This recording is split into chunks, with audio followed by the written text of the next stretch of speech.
Prepáčte, je to moja vina, Už to neriešte. Už chápem. Čo chápeš? Som pripravená znovu sa zamilovať.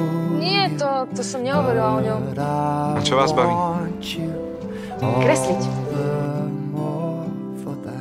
Viete, ja neviem, či mám právo byť teraz šťastná. Mne sa páči jeden muž. Ja ho poriadne ani nepoznám, ale vždy, keď ho stretnem, tak som skrátka šťastná.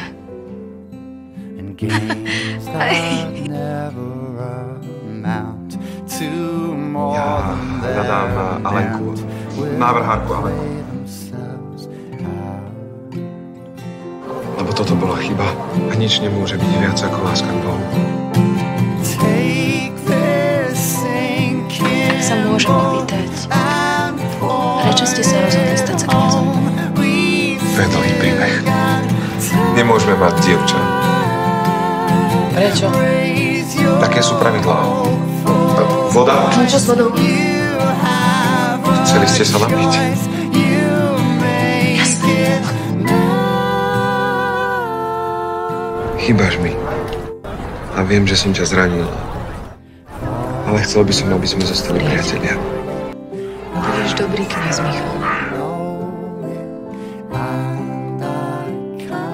Ste kňaz. Mali by ste sa podľa toho správať. Nie som kňaz. Nezložil som sľub. Nemohol som sa sľúbiť Bohu. Nedokázal som sa zrieť z lásky k tebe. Vrátával som minúty, kedy ťa uvidím. Pocítil som lásku k žene. Čo sa deje, čo ti prišlo? Dovolávací rozkaz. Niečo pre teba mám.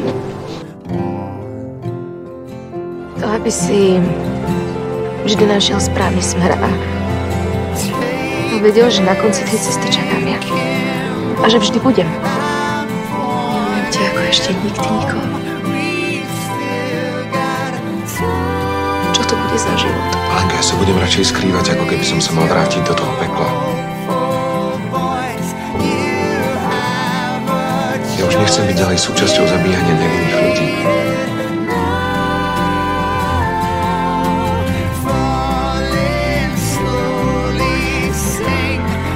Veci, ktoré som videl na fronte, alebo ktoré som ja sám musel robiť, sú hrozné.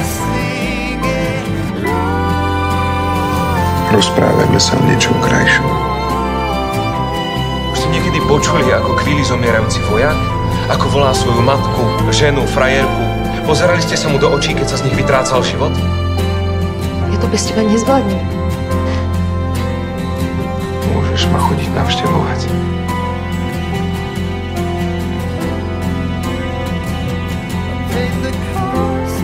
Ja ťa ľúbim. Najviac na celom svete.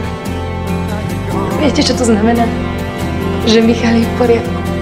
Ja som sa nič krajšie dnes nemohla dozvedieť.